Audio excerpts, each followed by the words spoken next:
ونعوذ بالله من شرور أنفسنا ومن سيئات أعمالنا من يهدي الله فلا مضل له ومن يضلل فلا هادي له وأشهد أن لا إله إلا الله وحده لا شريك له وأشهد أن محمدا عبده ورسوله ورسله بالهدى ودين الحق ليظهره على الدين كله ولو كره المشركون اللهم صل على محمد وعلى آل محمد كما صليت على إبراهيم وعلى آل إبراهيم إنك حميد مجيد وبارك على محمد وعلى آل محمد كما باركت على إبراهيم وعلى آل إبراهيم إنك حميد مجيد أما بعد فإن خير الحديث كتاب الله فأحسن الهدي هدي محمد صلى الله عليه وسلم وشر الأمور محدثاتها وكل محدثة بدعة وكل بدعة ضلالة وكل ضلالة في النار يا أيها الذين آمنوا اتقوا الله حق تقاته ولا تموتن إلا وأنتم مسلمون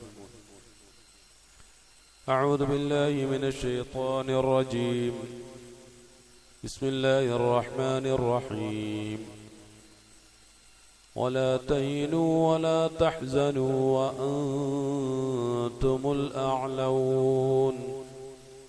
وأنتم الأعلون إن كنتم مؤمنين. പ്രിയമുള്ള സഹോദരങ്ങളെ സഹോദരിമാരെ, അല്ലാഹുവിന്റെ കൽപ്പനകളെ അങ്ങേയറ്റം സൂക്ഷ്മതയോടുകൂടി കൈകാര്യം ചെയ്യണമെന്നും തഖ്വയിൽ കൊണ്ട് ജീവിതത്തെ ചിട്ടപ്പെടുത്തണമെന്നും എന്നോട് നിങ്ങളോടും ആദ്യമായി ഉണർത്തുകയാണ്. അല്ലാഹുവിന്റെ കൽപ്പന നിർദ്ദേശങ്ങളെ ജീവിതത്തിൽ സഗൗരവം കണക്കിലെടുക്കുകയും അവകളെ സ്വന്തം ജീവിതത്തിൽ പ്രായോഗികവൽക്കരിക്കുകയും അള്ളാഹുവിന്റെ പൊരുത്തത്തോടുകൂടി അവസാന നിമിഷത്തിൽ കലിമത്തു ഷഹാദ ഉച്ചരിച്ചുകൊണ്ട് അള്ളാഹുവിന്റെ അടുക്കലേക്ക് ഒരു മുസ്ലിമായി യാത്ര ചെയ്യാൻ ഭാഗ്യം സിദ്ധിക്കുന്ന ആളുകളുടെ കൂട്ടത്തിൽ ഉൾപ്പെടുത്തി അള്ളാഹു നമ്മെ ഏവരെയും അനുഗ്രഹിക്കുമാറാകട്ടെ. വിശുദ്ധ ഖുർആനിലെ 3-ാമത്തെ സൂറത്ത് ആല ഇംറാൻ അതിന്റെ 139-ാമത്തെ ആയത്തിലൂടെ അല്ലാഹു സുബ്ഹാനഹു വതആല സൂചിപ്പിക്കുന്നു, വലാ തഹിനു വലാ തഹ്സനു വഅൻതുമുൽ അഅലൗൻ ഇൻ കുൻതും മുഅ്മിനീൻ.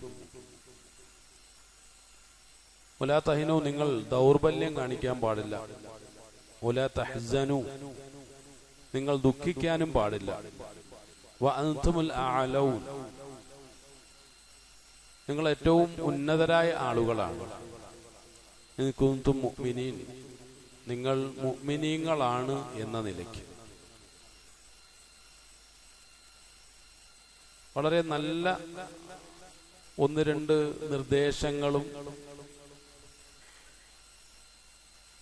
ചില സംഗതികളുമാണ് അല്ലാഹു സുബ്ഹാനഹു വതആല ഈ ആയത്തിലൂടെ മുന്നോട്ട് വയ്ക്കുന്നത്.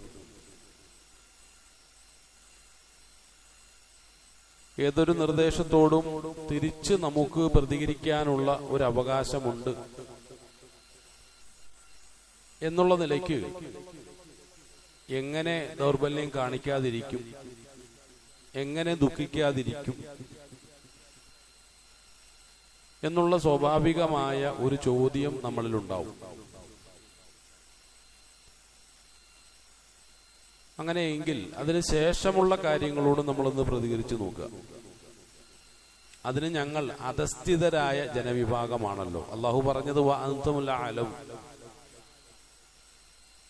അഅല എന്ന് പറഞ്ഞാൽ ഉന്നതിയിൽ എന്നാണ് അതുകൊണ്ട് ഉദ്ദേശിക്കുന്നത്. നിങ്ങൾ ഉന്നതിയിലുള്ളവരാണ് എന്ന് അല്ലാഹു സുബ്ഹാനഹു വതആല പറയുമ്പോൾ പൊതുവിൽ ഇന്നത്തെ ലോക സാഹചര്യത്തിൽ നമ്മൾ ഉന്നതിയിലാണോ എന്ന് പരിശോധിച്ചാൽ ഉന്നതിയിലല്ല എന്ന് പറയേണ്ടി വരും.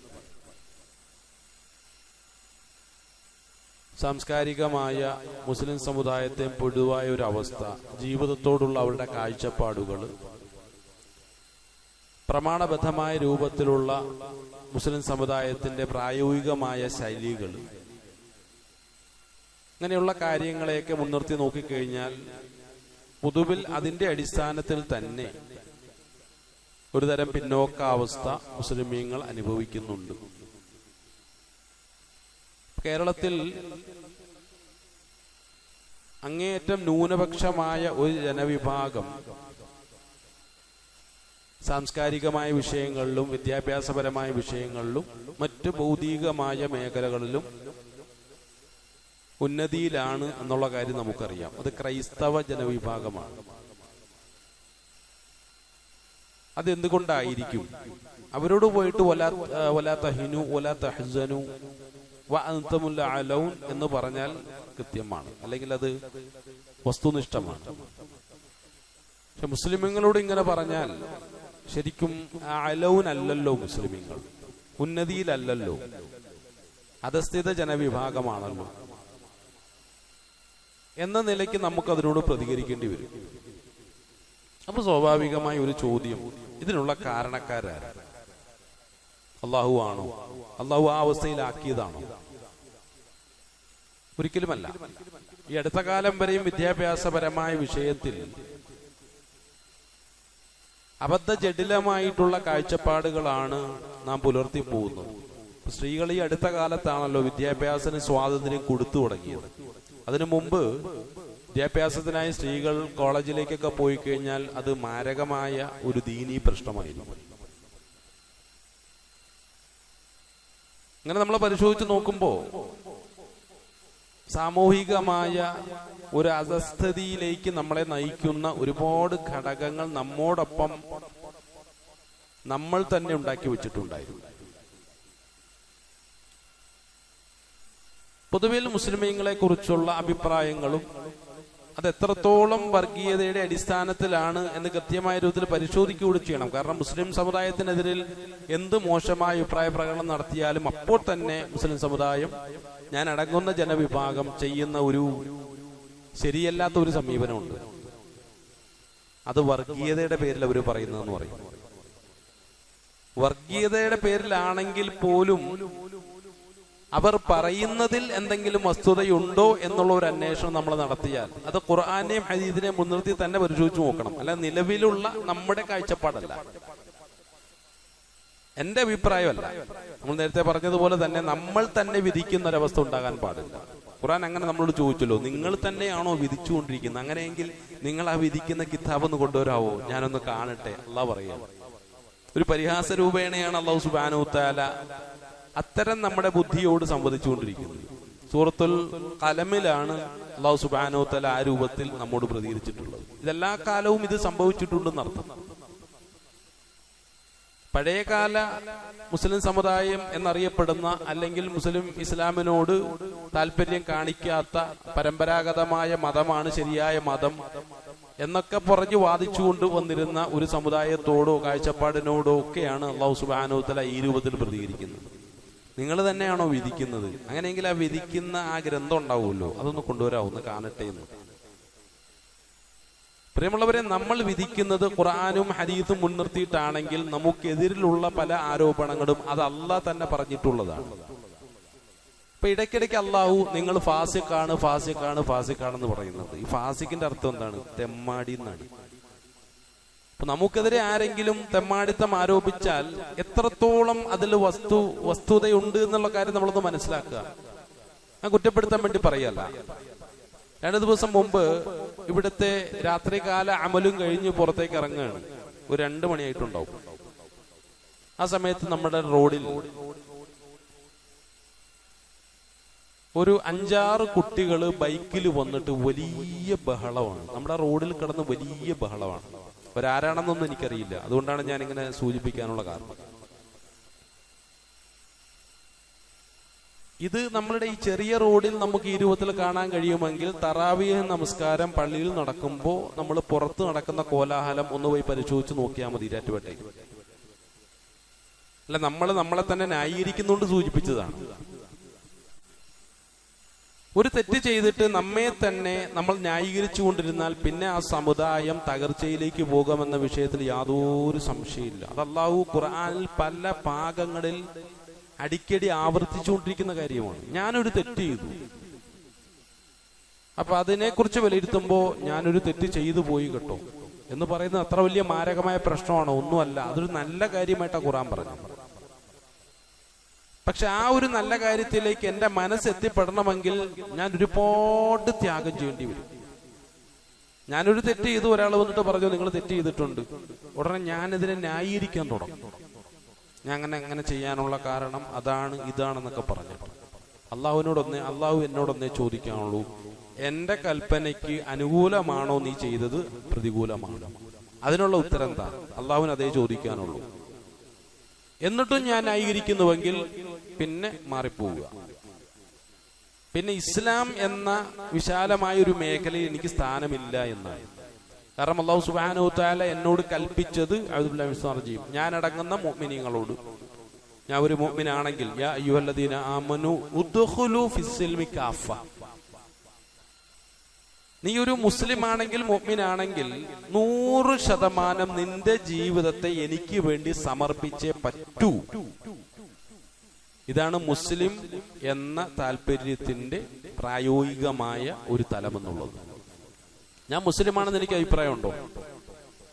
ആണെങ്കിൽ എന്റെ ജീവിതവും സർവസ്വവും സമ്പൂർണമായും അള്ളാഹുവിന് വേണ്ടി സമർപ്പിച്ചേ പറ്റൂ എന്ന് പറഞ്ഞാൽ അതിനപ്പുറം എനിക്ക് താല്പര്യം ഉണ്ടാകാൻ പാടില്ല, എന്റെ കൂടെയുള്ള ആളുകൾക്കും താല്പര്യം ഉണ്ടാകാൻ പാടില്ല. ഇവിടുത്തെ താല്പര്യം അള്ളാഹ് മാത്രമാണ്, അല്ലെങ്കിൽ ആദരവായ റസൂലുള്ളാഹി സ്വല്ലല്ലാഹു അലൈഹി വസല്ലം മാത്രമാണ്. അതുകൊണ്ട് തന്നെ ഞാനൊരു കാര്യം ചെയ്യുമ്പോൾ അത് ശരിയാണോ തെറ്റാണോ എന്ന് വിലയിരുത്തേണ്ടത് ഈ രണ്ട് പ്രമാണങ്ങളുടെയും അടിസ്ഥാനത്തിലാണ്. ആദരവായ റസൂലുള്ളാഹി സ്വല്ലല്ലാഹു അലൈഹി വസല്ലം പറഞ്ഞല്ലോ അതിനെക്കുറിച്ച്, തറക്തു ഫീക്കും അംറൈനി ലൻ തളില്ലു മാ തമസ്സക്തും ബിഹിമാ കിതാബുല്ലാഹി വസുന്നത്തു നബിഹി. നീ വഴി പിഴയ്ക്കാതിരിക്കണം എന്ന് ആഗ്രഹമുണ്ടോ? എന്നോട് ഹദീസ് ചോദിക്കുകയാണ്, റസൂലുള്ളാഹി സ്വല്ലല്ലാഹു അലൈഹി വസല്ലം ചോദിക്കുകയാണ്, നീ വഴി തെറ്റിപ്പോയി പിഴച്ചു പോകാതിരിക്കാൻ നിനക്ക് ആഗ്രഹമുണ്ടോ? ആഗ്രഹമുണ്ടെന്നാണ് എന്റെ മറുപടി എങ്കിൽ ഹദീസ് സംസാരിക്കുകയാണ്. ലൻ തളില്ലു, നീ ഒരിക്കലും വഴി പിഴയ്ക്കില്ല. എന്തിനെ? കിതാബുല്ലാഹി വസുന്നത്തു നബിഹി. രണ്ട് സംഗതികളെ മുറുകെ പിടിച്ചാൽ, മുറുകെ പിടിക്കുക എന്ന് പറഞ്ഞാൽ പരമ്പരാഗതമായി നമ്മൾ കേട്ടുകൊണ്ടുവരുന്ന ഒരു പ്രായോഗികമായ ഒരു തലം എന്നുള്ള നിലയ്ക്കല്ല, മറിച്ച് ഞാൻ ഏതേത് പ്രവൃത്തി ചെയ്താലും അത് ശരിയാണോ തെറ്റാണോ എന്ന് ഈ ഖുർആന്റെയും ഹദീസിന്റെയും അടിസ്ഥാനത്തിൽ വിലയിരുത്തണമെന്നർത്ഥം. അതിനുശേഷം ഞാൻ ചെയ്തത് ശരിയാണോ തെറ്റാണോ എന്ന് ഞാൻ ഒന്ന് വിലയിരുത്തും. അപ്പൊ ഖുർആൻ പറയുന്നത് തെറ്റാണെങ്കിൽ ഞാൻ തെറ്റ് ചെയ്ത് കേട്ടോ, ഹദീസ് പറയുന്നു തെറ്റാണെങ്കിൽ ഞാൻ തെറ്റ് ചെയ്ത് കേട്ടോ എന്ന് ഞാൻ സമ്മതിക്കണം. സമ്മതിക്കാതെ നടക്കുന്ന ഒരു സാധനത്തിന്റെ പേര് മുമ്പ് ഇബ്ലീസ് ആദരവോടുകൂടിയായിരുന്നുവെങ്കിൽ ഇന്നറിയപ്പെടുന്നത് ഇബ്ലീസ് ലഅനത്തുല്ലാഹി അലൈഹി എന്നാണ്. ലഅനത്ത് ചെയ്യപ്പെട്ടു, ശപിക്കപ്പെട്ടു. അപ്പൊ ആ ഇബ്ലീസിനോടൊപ്പം ഞാനും ചേർന്ന് പോകുന്നു എന്നുള്ളതാണ് അതിന്റെ ഒരു ഗൗരവതരമായിട്ടുള്ള ഒരു വശം എന്നുള്ളത്.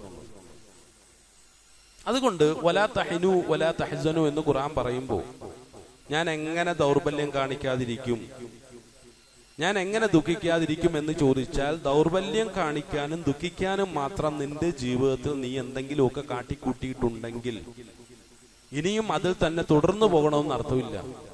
അങ്ങനെ ഒരു താല്പര്യം ഖുർആൻ മുന്നോട്ട് വെക്കുന്നുമില്ല. എന്ത് ചെയ്യണം?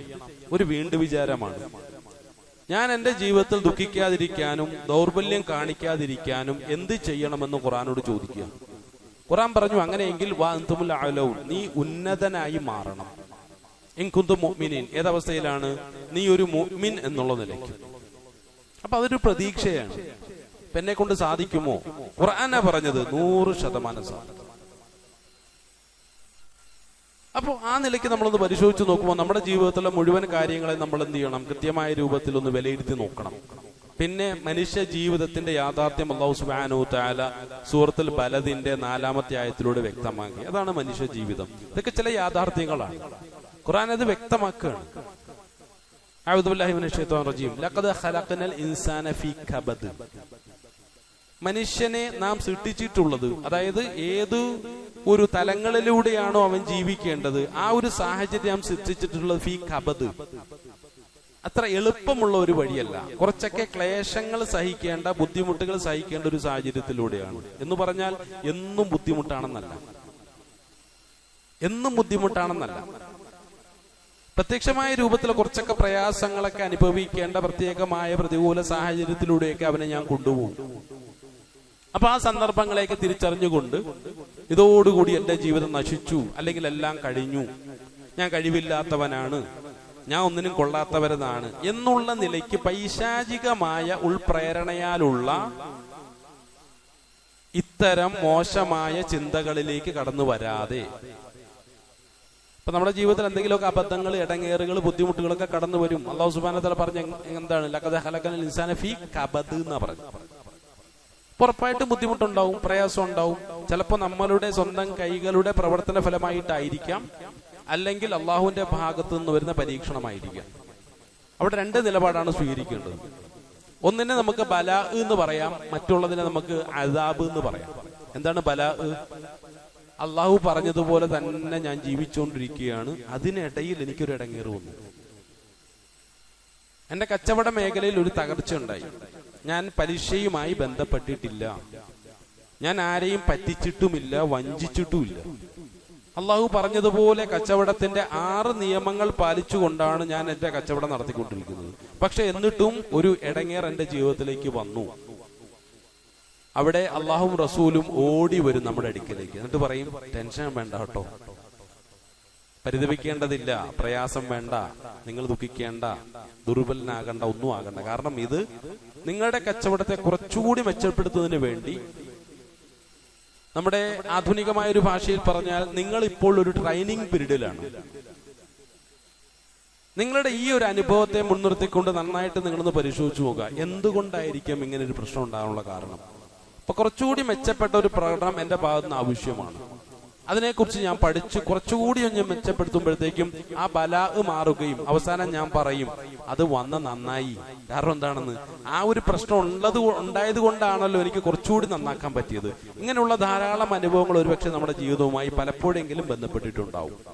ഒരു അനുഭവം വന്നു നമുക്ക് ബുദ്ധിമുട്ടായിട്ട് തോന്നി, പക്ഷെ കുറച്ചുകൂടി നമ്മളതൊന്ന് ശ്രദ്ധിച്ചു, കുറച്ചുകൂടി ഒന്ന് ഉഷാറാക്കിയപ്പോഴത്തേക്കും കാര്യങ്ങൾ കുറച്ചുകൂടി മെച്ചപ്പെട്ടു. അപ്പൊ നമ്മൾ പറയും, എന്തായാലും ആ ഒരു ഇടങ്ങേറ് വന്ന് നന്നായി എന്ന് പറയും.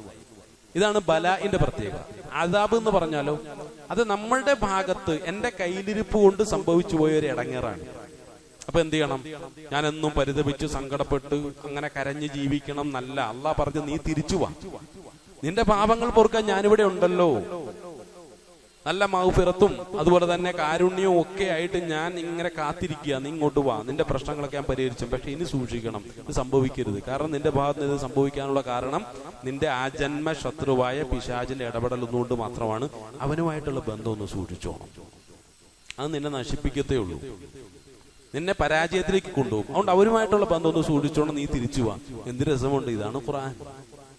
അല്ലാതെ ഒരു പ്രശ്നം ഉണ്ടായി അതിനെപ്പറ്റി ചർച്ച ചെയ്ത് നശിപ്പിക്കുക, കുറ്റപ്പെടുത്തല്, പ്രശ്നങ്ങൾ, അത് ഇത് ഇടങ്ങേറുകൾ, പ്രതീക്ഷയില്ല, നീയൊക്കെ നശിച്ചു പോകത്തേ ഉള്ളൂ.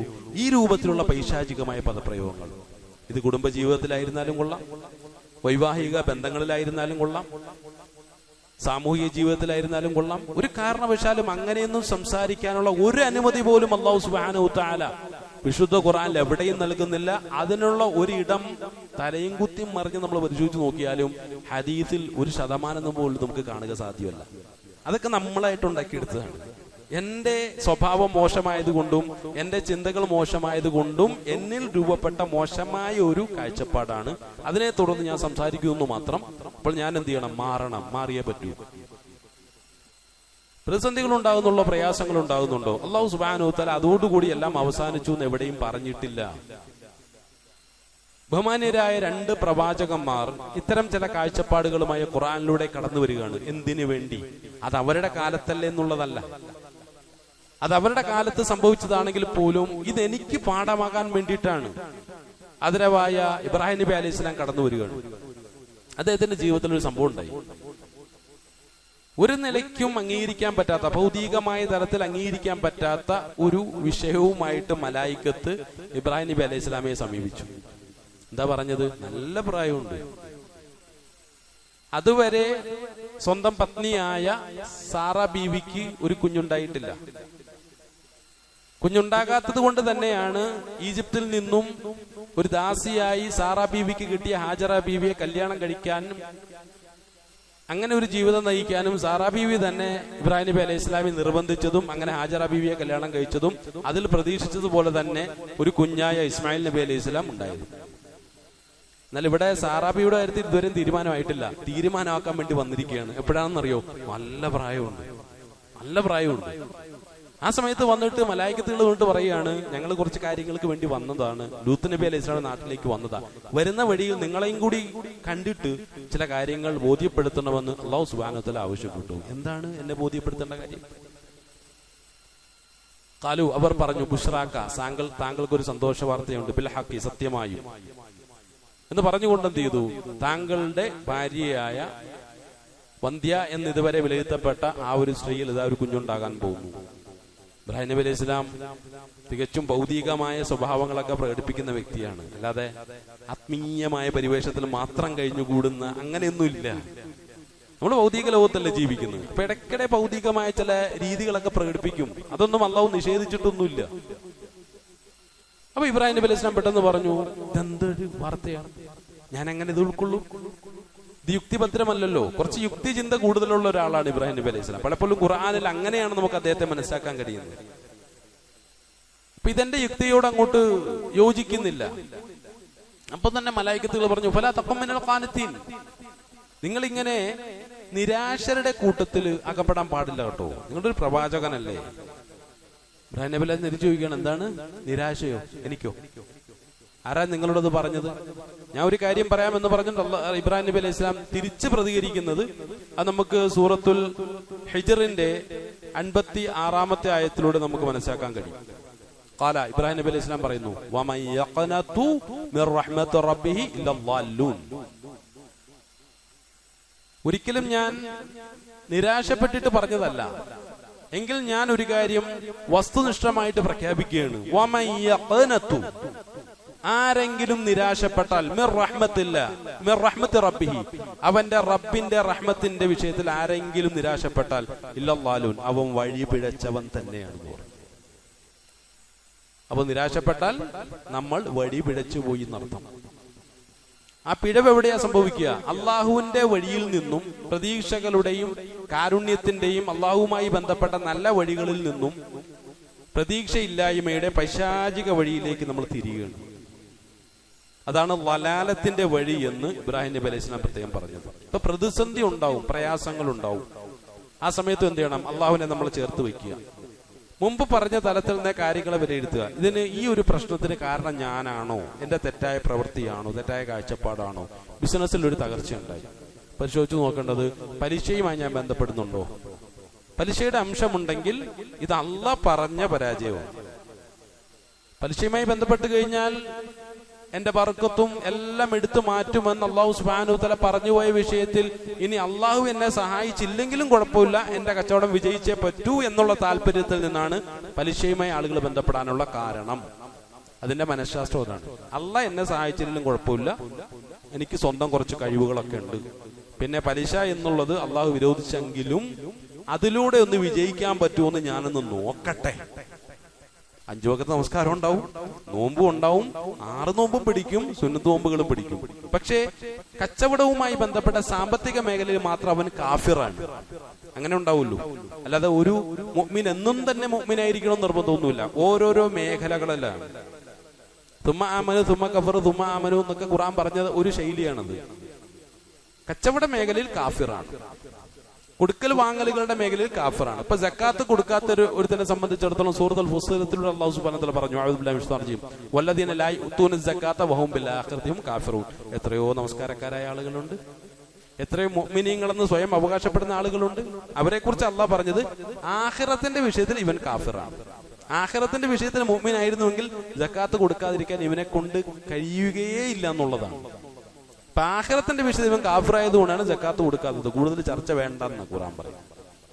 അപ്പൊ എന്ന് പറഞ്ഞതുപോലെ കച്ചവട മേഖലകളിലും കൊടുക്കൽ വാങ്ങലുകൾ മേഖലകളിലും കാഫിറായ ഒരു വ്യക്തി എന്ത് ചെയ്യും? പലിശയുമായി ബന്ധപ്പെടും. കാരണം എന്താണ്? അള്ളാഹ് പറഞ്ഞു അത് വിജയിക്കില്ല എന്ന്, ഇവൻ പറയും വിജയിപ്പിച്ചിരിക്കും, ഞാൻ വിജയിപ്പിച്ചിരിക്കും. അതാണ് പലിശയുടെ താല്പര്യമൊന്നും. ഇപ്പൊ പറഞ്ഞു വന്ന വിഷയം, ഇതെന്റെ കയ്യിൽ നിന്ന് സംഭവിച്ചു പോയ ഒരു അബദ്ധം മൂലം എന്റെ ജീവിതത്തിലേക്ക് കടന്നു വന്ന ഒരു അപകടമാണ്, സാമ്പത്തികമായ പ്രതിസന്ധിയാണെന്നുണ്ടെങ്കിൽ ഞാൻ എന്ത് ചെയ്യണം? ആ തെറ്റ് തിരുത്തണം. ഇനി പലിശയുമായി ഞാൻ ബന്ധപ്പെടില്ല. പലിശയുമായി ബന്ധപ്പെട്ടത് കൊണ്ടാണ് എന്റെ കച്ചവടം തകർന്നതെങ്കിൽ ഇനി അതുമായി ഞാൻ ബന്ധപ്പെടില്ല. ആ പലിശ ഇല്ലാതെ ഈ കച്ചവടം അള്ളാഹുവിന്റെ സഹായത്തോടുകൂടി ഒന്ന് നന്നായി വന്നാൽ മതിയായിരുന്നു. അതുപോലെ തന്നെയാണ് കൊടുക്കൽ വാങ്ങലുകളിൽ ആരെങ്കിലും ഞാൻ ചതിച്ചിട്ടുണ്ടെങ്കിൽ, പറ്റിച്ചിട്ടുണ്ടെങ്കിൽ അതുമായി ബന്ധപ്പെട്ട പ്രശ്നങ്ങളൊക്കെ തീർത്തതിനു ശേഷം അള്ളാഹുവിന്റെ അടുക്കൽ പോയാൽ മാത്രമേ എനിക്ക് അള്ളാഹുവിന്റെ ഭാഗത്തുനിന്നുള്ള സഹായം കിട്ടുകയുള്ളൂ. അവന്റെ ഭാഗത്തു നിന്നുള്ള ബർക്കത്തുണ്ടാവുള്ളൂ. അപ്പൊ അങ്ങനെ വരുമ്പോൾ എന്റെ കച്ചവടം പരാജയപ്പെടാനുള്ള കാരണം എന്റെ ആ മോശമായ പ്രവൃത്തിയാണ്. അത് മാറ്റുക. പിന്നെ ചർച്ച ചെയ്തുകൊണ്ടിരിക്കരുത്. നീ എന്നങ്ങനെ കാണിച്ചില്ലേ, നീ ഇന്നിങ്ങനെ കാണിച്ചില്ലേ, പിന്നെ ചർച്ചയില്ല. അള്ളാഹുമായി ബന്ധപ്പെട്ട ഇടപാട് പ്രശ്നങ്ങളൊക്കെ പരിഹരിച്ചാൽ പിന്നെ ചർച്ച ചെയ്യാൻ പാടില്ല. ചർച്ച ചെയ്യാൻ അനുവാദമില്ല എന്നാണ്. പിന്നെന്താണ്? പ്രതീക്ഷയാണ്. അവിടെ അള്ളാഹു വീണ്ടും അവനെ വിളിച്ചിട്ട് പറയും, വലാ തഹിനു വലാ തഹ്സനു വഅൻതുമുൽ അഅലൗൻ ഇൻ കുൻതും മുഅ്മിനീൻ. സുബ്ഹാനല്ലാഹ്, എത്ര രസകരമാണ് കേൾക്കാൻ, എത്ര പ്രതീക്ഷ നിർഭരമാണ്. നീ പലിശ എടുത്തു സമ്മതിച്ചു, അല്ലെങ്കിൽ നിന്റെ ഭാഗത്ത് മോശമായി ഇത്തരം കാരണങ്ങൾ കാരണമായിട്ടാണ് നിനക്കെടുത്ത് തകർച്ച സംഭവിച്ചു. നീ അത് മാറ്റിയില്ലേ?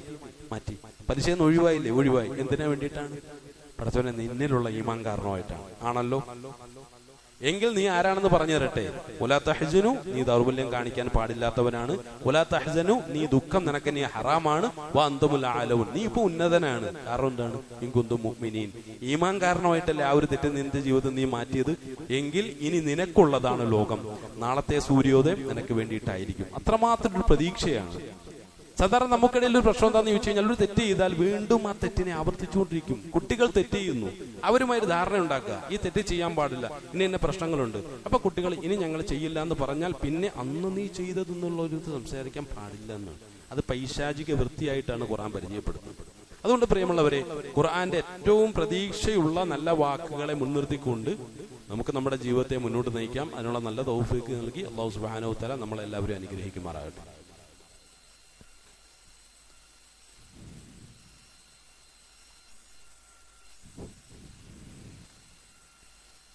അൽഹംദുലില്ലാഹി റബ്ബിൽ ആലമീൻ വസ്സലാത്തു വസ്സലാമു അലാ അശ്റഫിൽ മുർസലീൻ വഅലാ ആലിഹി വസഹ്ബിഹി അജ്മഈൻ. അമ്മാ ബഅദ്. അല്ലാഹുവിന്റെ കൽപ്പനകളെ ശിരസാവഹിച്ചുകൊണ്ട് ജീവിതത്തെ മുന്നോട്ട് നയിക്കണമെന്ന് രണ്ടാമത് ഒന്നുകൂടി ഉണർത്തുകയാണ്. സൂറത്തുൽ യൂസുഫിലൂടെ അല്ലാഹു സുബ്ഹാനഹു വ തആല വളരെ പ്രധാനപ്പെട്ട ഒരു സംഭവം നമ്മെ ബോധ്യപ്പെടുത്തുന്നുണ്ട്. യൂസുഫ് നബി അലൈഹിസ്സലാമിന്റെ സഹോദരങ്ങൾ അറിഞ്ഞുകൊണ്ട് ഒരു തെറ്റ് ചെയ്തു. അത് നമ്മൾ മനസ്സിലാക്കിയിട്ടുള്ളതുപോലെ അറിഞ്ഞിട്ടുള്ളതുപോലെ തന്നെ ബോധപൂർവം അസൂയയുടെ പുറത്ത് ചില മോശം ചിന്താഗതികൾ കാരണമായിട്ട് യൂസുഫ് നബി അലൈഹി സ്വലാമയെ നിഷ്കരുണം കിണറ്റിൽ പിടിച്ചിട്ടു. ഇദ്ദേഹത്തെ കൊല്ലണം എന്നുള്ള ആഗ്രഹമൊന്നുമില്ല. അങ്ങനെ അഭിപ്രായം വന്നപ്പോൾ പല ആളുകളും എതിർത്തു. അത് കൊല്ലാൻ പാടില്ല, ജീവിച്ചോട്ടെ, പക്ഷെ അത് അവന് നമ്മൾക്കിടയിൽ ജീവിക്കാൻ പറ്റാത്ത ഒരു സാഹചര്യത്തിലേക്ക് മാറ്റണം, അത് മാത്രമേ താല്പര്യം ഉണ്ടായിരുന്നുള്ളൂ. അങ്ങനെ എന്ത് ചെയ്തു? അത് നിഷ്കരുണം അവർ ചെയ്ത മോശമായ ഒരു പ്രവൃത്തി തന്നെയായിരുന്നു.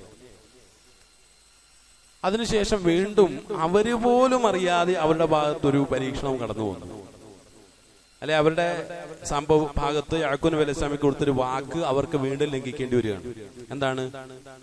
യൂസുഫ് നബി അലൈഹി സ്വലാമയുടെ മാതാവിന്റെ തന്നെ പുത്രൻ യൂസുഫ് അലൈഹിസ്സലാം ഒത്ത സഹോദരനായ ബെന്യാമിനെ ഈജിപ്ഷ്യൻ ഗവൺമെന്റിന്റെ നിർദ്ദേശത്തിന്റെ അടിസ്ഥാനത്തിൽ അങ്ങോട്ട് കൊണ്ടുപോയി. പക്ഷെ അവിടെ ഒരു കള്ളത്തരം കാണിച്ചു എന്നതിന്റെ പേരിൽ പിടിക്കപ്പെട്ടു. അപ്പൊ ബെന്യാമിനെ കൂടെ അയക്കാൻ ചെറിയൊരു മനപ്രയാസമൊക്കെ ഉണ്ടായിരുന്നു യാക്കൂബ് നബി അലൈഹി സ്വലാമി. കാരണം യൂസുഫിന് സംഭവിച്ചതുപോലെ അലൈഹി സ്വലാമിക്ക് സംഭവിച്ചാലും ഇവിടെ സംഭവിക്കുമെന്നുള്ള ഭയമാണ്. പക്ഷെ മക്കൾ നന്നായിട്ട്, കാരണം അവർക്കറിയാം അവരുടെ മനസ്സ് ശുദ്ധമാണ്, തങ്ങൾ തെറ്റിയില്ല എന്ന് ഉറപ്പുള്ളത് കൊണ്ട് എന്ത് ചെയ്തു? നല്ല ആത്മവിശ്വാസത്തോടെ ഉറപ്പ് കൊടുത്തു. അതൊരു മനഃശാസ്ത്രമാണ്. നല്ല ആത്മവിശ്വാസത്തോടെ ഉറപ്പ് കൊടുത്തു. ഇല്ലല്ല, ഒരിക്കലും ഇനി തെറ്റ് സംഭവിക്കുന്നില്ല. കാരണം നേരത്തെ സംഭവിച്ചത് തെറ്റ് ബോധപൂർവമാണെന്നുള്ള തിരിച്ചറിവ് ആർക്കുണ്ട്? സഹോദരങ്ങൾക്കുണ്ട്. അതുകൊണ്ട് ബെന്യാമിന്റെ വിഷയത്തിൽ എന്ത് ചെയ്തു? ഉറപ്പിച്ചു പറഞ്ഞു, പിതാവേ, ഇനി ഈ വിഷയത്തിൽ താങ്കൾ ദുഃഖിക്കേണ്ടതില്ല, ഞങ്ങളെ അവിശ്വസിക്കേണ്ടതില്ല. പക്ഷേ ഇവര് പോയപ്പോ സംഭവിച്ചതോ? ഒരു നിലയ്ക്കും സ്വപ്നത്തിൽ പോലും പ്രതീക്ഷിക്കാത്ത വലിയ ഒരു അപകടത്തെയാണ് അഭിമുഖീകരിക്കേണ്ടത്. എന്തായാലും സംഭവിച്ചു. അതിൽപ്പെട്ട ഒന്ന് രണ്ട് സഹോദരങ്ങൾ എന്ത് ചെയ്തു? ഇന്ന് തിരിച്ച് വീട്ടിലേക്കും ഇല്ല, പിതാവിന്റെ മുഖത്ത് നോക്കാനും ഇല്ല എന്ന് പറഞ്ഞ് ഈജിപ്തിൽ തന്നെ അലഞ്ഞു തിരിയാനുള്ള കടുത്ത തീരുമാനങ്ങൾ വരെ അതിനെ തുടർന്ന് അവർ എടുക്കേണ്ടി വന്നു. വിഷയം അതിനുശേഷം കുറച്ച് സഹോദരങ്ങൾ എന്ത് ചെയ്തു? വീട്ടിലേക്ക് വന്ന് പിതാവിനോട് കാര്യങ്ങൾ പറയുകയാണ്.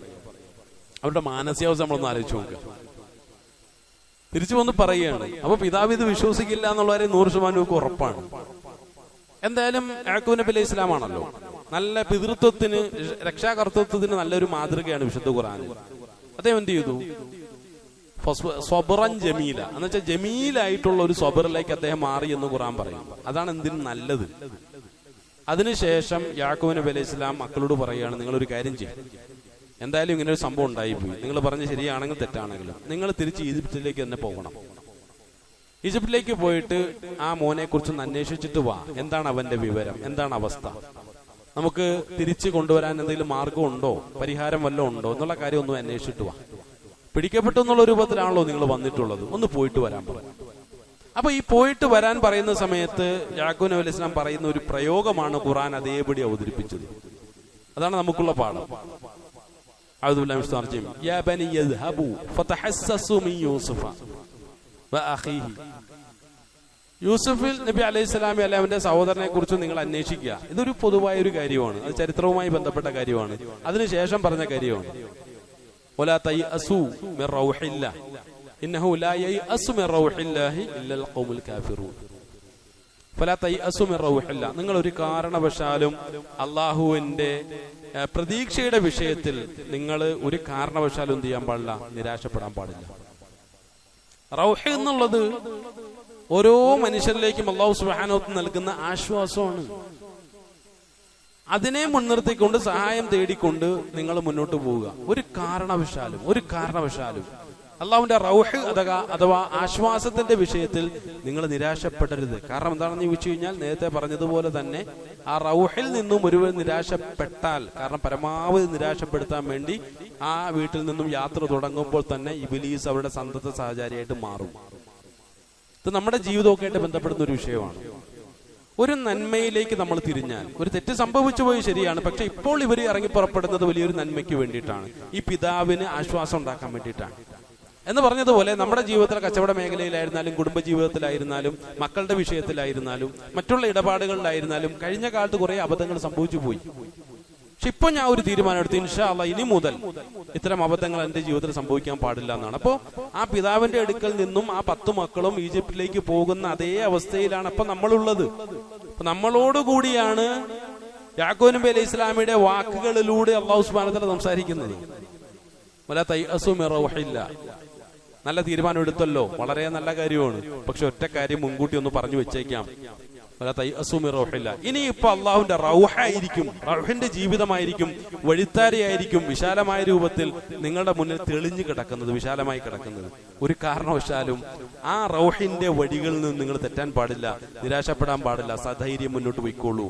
ഒരൊറ്റ കാര്യം കൂടി പറയാം, അത് പറഞ്ഞിട്ടാണ് ഈ ആയത്ത് അവസാനിപ്പിക്കുന്നത്. ഇന്നഹു ലാ യയഅസു മിർ റൗഹില്ലാഹ്.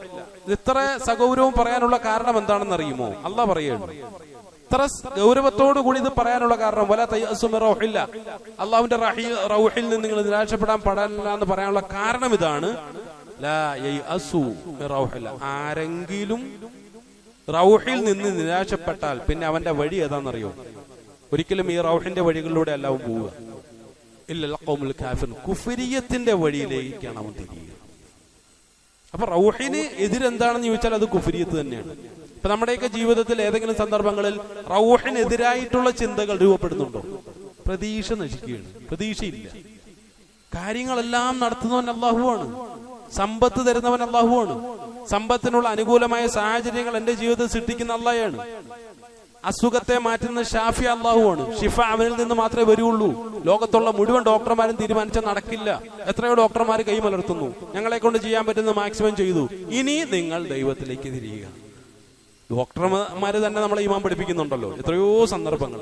അല്ലാഹു മാരകമായ രോഗങ്ങളിൽ നിന്ന് നമ്മളെയും നമ്മുടെ കുടുംബത്തിലുള്ള മുഴുവൻ ആളുകളെയും കാത്തുരക്ഷിച്ച് അനുഗ്രഹിക്കുമാറാകും. എന്നാലും നമ്മൾ ചിന്തിക്കേണ്ട ഒരു വിഷയമാണ്, ഇങ്ങനെയുള്ള ഓരോരോ പ്രതീക്ഷകൾ നഷ്ടപ്പെടുന്ന സാഹചര്യങ്ങൾ നമ്മുടെ ജീവിതത്തിലേക്ക് കടന്നു വരുമ്പോൾ അല്ലാഹ് പറയുന്നു, ഇത് നിന്റെ ഈമാനിനെ പരിശോധിക്കാൻ വേണ്ടി, നിന്നെ കുറിച്ചൊന്ന് വിലയിരുത്തുന്നതിന് വേണ്ടിയിട്ട് മാത്രമുള്ള ഒരു ജീവിതത്തിൽ സംഭവിച്ചു പോയൊരു സംഭവമാണ്. ഇതുകൊണ്ട് ജീവിതം അവസാനിക്കാനൊന്നും പോകുന്നില്ല. ഇനിയുമുണ്ട് വിശാലമായ രൂപത്തിൽ പ്രതീക്ഷകളുടെ വിശാലമായ വഴികൾ ഇനിയുമുണ്ട്.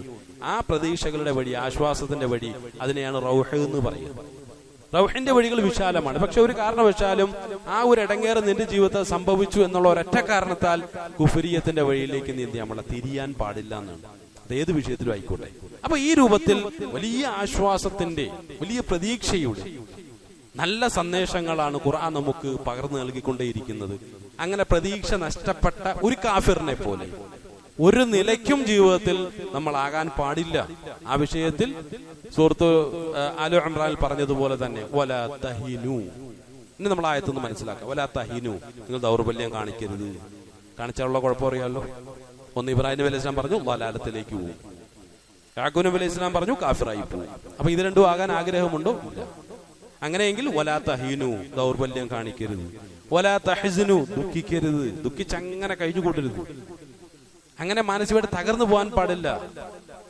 മാനസികമായി നമ്മുടെ എനർജി നഷ്ടപ്പെട്ട് അവസാനം ഒരു 0 പോയിന്റിലേക്ക് എത്തിയാൽ അതാണ് സൈക്കോളജിസ്റ്റുകൾ പറയുന്നത് ആത്മഹത്യകളിലേക്കുള്ള ഏറ്റവും നല്ല സാഹചര്യം എന്ന് പറയുന്നത്. വളരെ ശ്രദ്ധിക്കേണ്ട വിഷയമാണ്. അതുകൊണ്ട് ഈ രണ്ട് സംഗതികൾ വലാ തഹീനു വലാ തഹ്സനു വഅൻതും ലഅലൗൻ പറയണം. ഞാൻ എന്റെ അള്ളാഹുവിന്റെ അടുക്കൽ സാമീപ്യമുള്ളവനാണ്, ഞാൻ ഏറ്റവും ഉന്നതനാണ്. ആ ഒരു ബോധം നമുക്ക് വേണം. ഞാൻ മോശക്കാരനൊന്നും അല്ല. അങ്ങനെ പറയാനുള്ള ഒരു തിരിച്ചറിവും ബോധവും ചങ്കൂറ്റവും നമുക്ക് വേണം. ഞാൻ ആഉലൗനാണ്. കാരണം എന്താണെന്നറിയോ? ഇൻകുന്നു മുഅ്മിനീൻ, എന്റെ എല്ലാ വിഷയങ്ങളും അള്ളാഹുവുമായി ബന്ധപ്പെട്ട ഒരു മുഅ്മിനാണ് ഞാൻ, ഇൻഷാ അല്ലാഹ്. അപ്പൊ ആ നിലയ്ക്ക് നമ്മുടെ ജീവിതത്തെ വളരെ പ്രതീക്ഷയോടുകൂടി നോക്കി കാണാൻ നമ്മൾ തയ്യാറാകുക. അതിനുള്ള നല്ല പ്രചോദനങ്ങളായി റമളാൻ മാസം നമ്മൾ അനുഷ്ഠിക്കുന്ന ഓരോരോ നോമ്പുകളും നമ്മുടെ ജീവിതത്തിൽ വലിയ സ്വാധീനങ്ങൾ ഉണ്ടാക്കട്ടെ. അല്ലാഹു സുബ്ഹാനഹു വ തആല നമ്മളിൽ നിന്ന് വന്നുപോയിട്ടുള്ള വലുതും ചെറുതുമായ മുഴുവൻ പാപങ്ങളെയും അവന്റെ മഹത്തായ അനുഗ്രഹം കൊണ്ട് വിട്ടുകൊടുത്ത് മാപ്പാക്കി തരുമാറാകട്ടെ. ലോകത്ത് കഷ്ടപ്പാടുകൾ, ദുരിതങ്ങൾ, പ്രയാസങ്ങൾ അനുഭവിക്കുന്ന എല്ലാ മുസ്ലിമീങ്ങളെയും എല്ലാവിധ പ്രയാസങ്ങളിൽ നിന്നും അല്ലാഹു സുബ്ഹാനഹു വ തആല കരകയറ്റി അവർക്കൊക്കെ സമാധാനവും ആശ്വാസവും കൊടുത്ത് അനുഗ്രഹിക്കുമാറാകട്ടെ. മുസ്ലിമായി പോയതിന്റെ പേരിൽ ജയിലുകളിൽ കഴിയുന്ന നമ്മുടെ സഹോദരങ്ങൾക്ക് അല്ലാഹു സുബ്ഹാനഹു വ തആല ആശ്വാസം കൊടുക്കുമാറാകട്ടെ. അവർക്കൊക്കെ ഇത്രയും പെട്ടെന്ന് ജയിൽ മോചനം കൊടുത്ത് അനുഗ്രഹിക്കുമാറാകട്ടെ. അതിന്റെ പേരിൽ പ്രയാസങ്ങൾ അനുഭവിക്കുന്ന അവരുടെ കുടുംബാദികൾക്ക് അല്ലാഹു സമാധാനവും സമാശ്വാസം കൊടുത്ത് അനുഗ്രഹിക്കുമാറാകട്ടെ. ഫലസ്തീനിൽ പ്രയാസങ്ങൾ അനുഭവിക്കുന്ന നമ്മുടെ സഹോദരങ്ങൾ, പിഞ്ചു കുഞ്ഞുങ്ങൾ, അവർക്കൊക്കെയും അല്ലാഹു സുബ്ഹാനഹു വ തആല സമാധാനം സമാശ്വാസം കൊടുത്ത് അനുഗ്രഹിക്കുമാറാകട്ടെ. അവരിൽ നിന്നും മരണപ്പെട്ടു പോയിട്ടുള്ള ആളുകൾക്ക് അല്ലാഹു സുബ്ഹാനഹു വ തആല ഷഹീദിന്റെ ഉയർന്ന പ്രതിഫലം കൊടുത്ത് അനുഗ്രഹിക്കുമാറാകട്ടെ.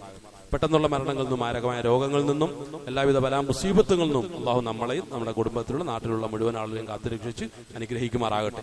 നമ്മളിൽ നിന്ന് മരണപ്പെട്ടു പോയിട്ടുള്ള ആളുകളുടെ ഖബറുകളെ അല്ലാഹു സുബ്ഹാനഹു വ തആല വിശാലമാക്കുകയും അവർക്കൊക്കെ മഗ്ഫിറത്തും മർഹമത്തും കൊടുത്ത് അനുഗ്രഹിക്കുകയും ചെയ്യുമാറാകട്ടെ.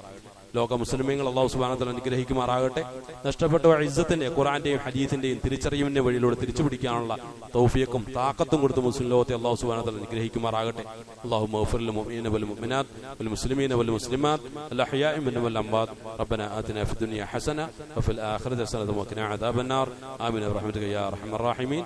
അൽഹംദുലില്ലാഹി റബ്ബിൽ ആലമീൻ.